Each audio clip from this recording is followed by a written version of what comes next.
안녕하세요. 데카르트 수학 책방의 숙세입니다. 반갑습니다. 오늘은 이상엽 선생님과 함께 하도록 하겠습니다. 선생님 안녕하세요. 반갑습니다. 네. 대부분의 실수는 무리수라는 책을 쓰셔가지고 이번에 우리가 데카 2주년 북토크로서 이렇게 강의를 해주셨습니다. 오늘 제가 이제 선생님과 나눌 이야기는 수학책 저자로서 이제 학부모님들 그리고 학생들에게 해줄 수 있는 말이 뭐가 있을까? 그게 좀 궁금해서 그 말씀 한번 좀 들어보려고 합니다. 그러니까 독자로서 이제 학생들이 워낙 사실 나이대가 다양해가지고 제가 뭐 일괄적으로 이야기를 하기는 어렵겠지만, 그러니까 교양 도서들을 읽는 학생들이 아마 이 데카르트 수학 책방의 주 아이들일 것 같아요. 맞아요. 제가 여기에서 뭐 제가 둘러봐도 뭔가 문제집을 여기서 막 문제 없어요. 푼다 그런 건 아니고, 그래서 이제 교양 도서를 읽을 때 저도 이제 뭐 작가기도 하지만 저도 마찬가지로 이렇게 늘 쉴 때 심심하면은 제 바로 집 앞에 이제 또 교보문고가 있기 때문에 가가지고 이제 또 뭐 이번 달은 뭐 나왔나 신간을 계속 이제 찾아보고 저도 많이 사서 읽어보는 사람으로서 이게 뭐가 있냐면, 사실 수학 교양 도서들이 그것도 이제 시기마다 트렌드가 있긴 해요. 잘 아시겠지만 어떤 게 뭔가 좀 유행한다 싶으면 그에 관련해가지고 또 책이 많이 나오고, 뭐 아까 역사 관련해가지고 유행하면 또 갑자기 수학사에 대해서 우수도 나오고 이런 게 경향이 있잖아요. 읽다 보면은 그냥 스쳐가듯이 지나가게 되는 식이 많은 것 같아요. 그래서 일단 학생들은 자기가 책을 읽을 때 나는 이번에 어떤 거를 한번 배워볼까? 그러니까 약간 좀 목적이라고 해야 될까요? 그런 거를 좀 어느 정도 설정하는 것도 괜찮은 것 같아요. 가령 예를 들어서 나는 이번에는 뭐 인공지능에 대해서 한번 공부해보고 싶다 라든지, 뭐 아니면 나는 이번에 뭐 요새 양자 컴퓨터라는 얘기가 나오는데 양자 컴퓨터가 뭐야? 뭐 이런 식으로 관련해가지고 그런 이제 수학 교양 도서들이 많잖아요. 이제 그런 뭔가 자기 스스로 어떤 테마 같은 거를 정한다든지, 혹은 어떤 책을 고를 때도 이 책에서 기본적으로 잡고 있는 주제가 뭔가 이런 거를 먼저 잡고, 그럼 나도 이번에 이걸 읽으면서 뭘 알아야 되겠다 라는 식으로 이제 뭔가 본인 스스로 이 책을 읽는 목적을 좀 설정해 보면 괜찮겠다. 그 목적을 설정하고, 그리고 이제 해야 되는 거는 필기를 많이 하는 게 좋아요. 필기를. 써보는 거. 책을 읽으면서 그러니까 사실 책이라는 게 읽다 보면은 추루루 읽게 되는데, 그 한 번 한 번 사실 그 각 문단별로 본인이 느끼고 생각되고 이런 것들, 감상들이 있을 거 아니에요. 그것들을 귀찮더라도 그것들을 본인 연습장에다가 다 이렇게 적어 놓으면은, 그렇게 하는 것들은 기억이 오래 가요. 기억도 오래 가고, 그리고 이제 내가 나중에 다시 봤었을 때 정리도 되고 그런 게 있는데, 그냥 한 권 두 권 읽다가 보면은 나중에 지나서 1년 지나서 2년 지나서 내가 뭐 읽었었지? 내 머릿속에 뭐가 남았었지? 기억이 안 나거든요. 맞아.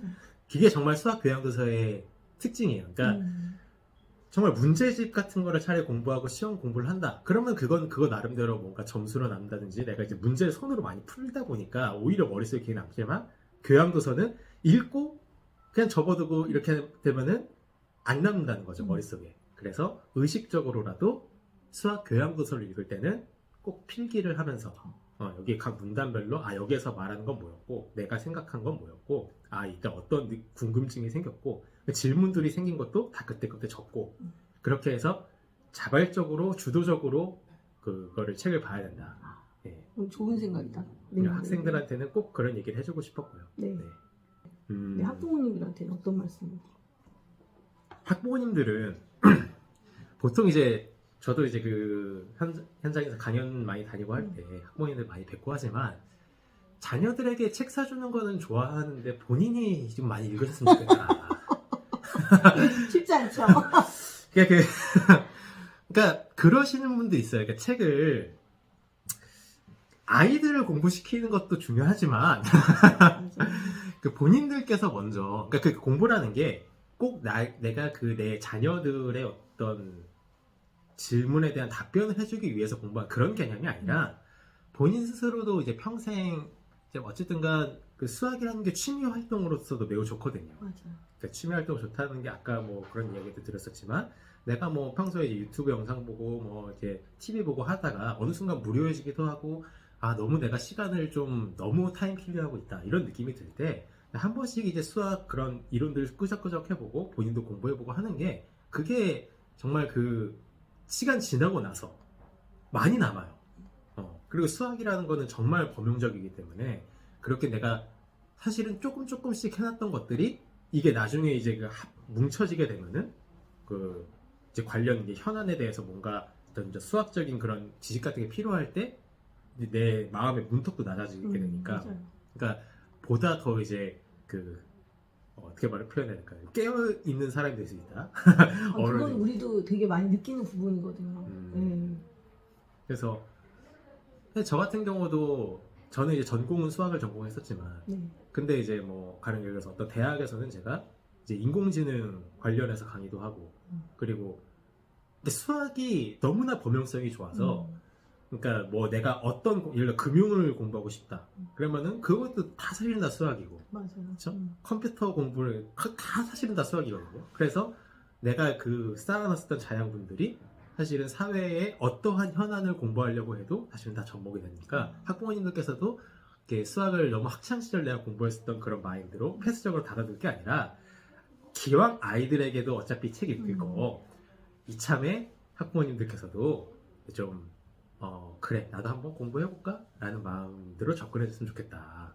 그렇게 약간 기초학문으로서의 수학을 좀 즐겨 보이셔라. 그쵸. 예, 이런 의미가 되는 거네요. 근데 이제 당연히 시작은 아이들의 눈높이에서부터 시작을 해야 되겠죠. 그러니까 초등학교 수학, 그리고 중학교 수학, 고등학교 수학 당연히 그런 내용이 되겠지만 근데 이제 당연히 우리 어른들은 또 아이들처럼 그렇게 막 시험 문제를 푸는 거를 목적으로 두고 공부할 필요는 없잖아요. 그러니까 이 주제별로 단원에서 여기서는 이런 수학 내용을 이야기하는구나. 근데 그런 것들을 문제 푸는 거 그것도 뭐 취미 활동을 하시면 하는 건데 그보다는 이에 관련된 예를 들어 교사용 지도서를 보시든지 아니면 뭔가 좀 관련된 수학 어떤 서적 같은 걸 보시든지 아니면 인터넷 강의 중에 뭐 어른들을 위한 그런 강의를 보시든지 하면서 내가 학창시절에 배웠던 수학은 이런 내용이었구나.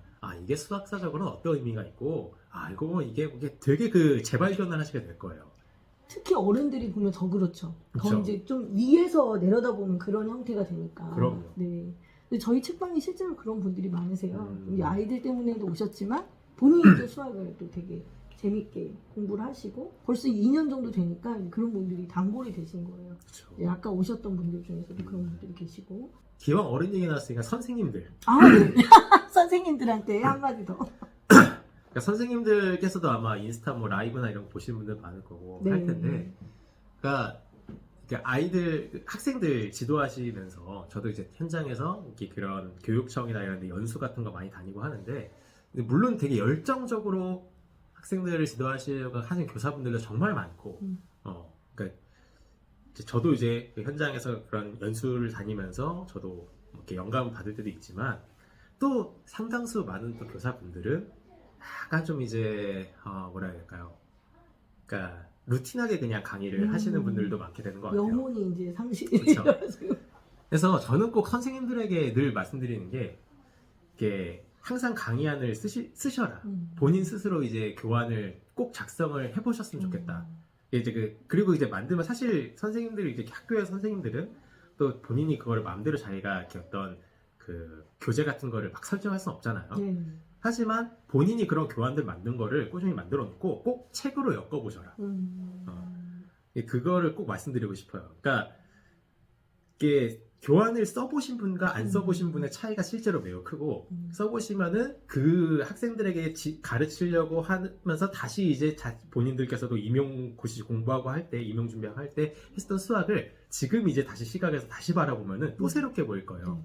그러면서 사실 저도 당장 제가 그 학생들을 이제 학원에서 학생들을 그때 고3 학생들 위주로 가르칠 때 저부터가 먼저 그때 교환을 쓰고 제가 그때 책을 매 연도마다 책을 계속 냈거든요.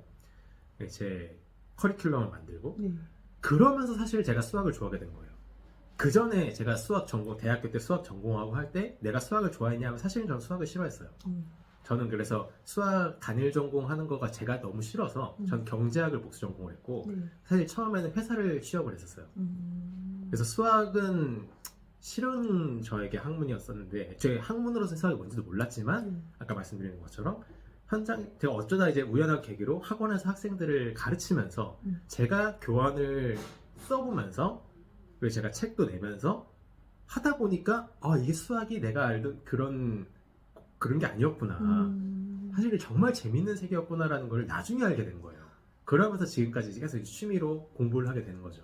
그래서 선생님들께서도 이렇게 계속 현장에서 강단에 서시면서 교단에 서시면서 그런 좋은 기회가 있으니까 이게 꼭 교환을 써보시고 책도 한번 만들어 보시고 그렇게 한번 접근하시면 그러면은 좋겠다.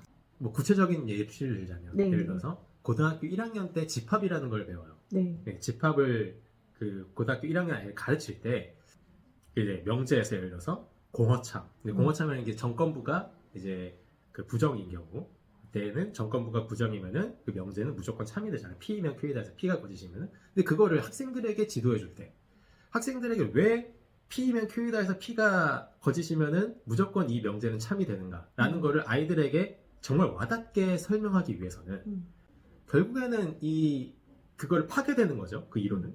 왜 이거를 이렇게 정했는가. 그러면 자연스럽게 공집합의 근거에 대해서 생각해보게 되고 ZFC에 대해서 생각해보게 되고 그럼 ZFC에서 이게 알고 보니까 집합이라는 걸 이렇게 정의를 했던 거구나. 그럼 그거에 관련해가지고 또 이제 더 많은 궁금증이 확장되거든요. 그래서 저도 그때 이제 한창 이제 그런 수학 기초론에 때 또 관심 갖게 되고 저도 공부하게 되고 이런 식이라는 거예요.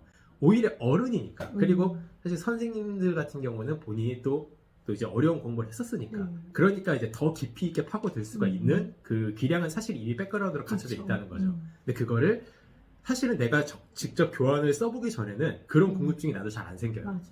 그냥 시중에 있는 교재를 가지고 혹은 시중에 있는 교과서를 가지고 그냥 수업할 때는 거기에 워낙 잘 나와 있으니까 그냥 그거를 읊게 되는 거죠. 네. 근데 내가 이거를 내 이야기로 전달하려고 써보면은 완전 새로운 세계에 마주치게 된다는 거죠.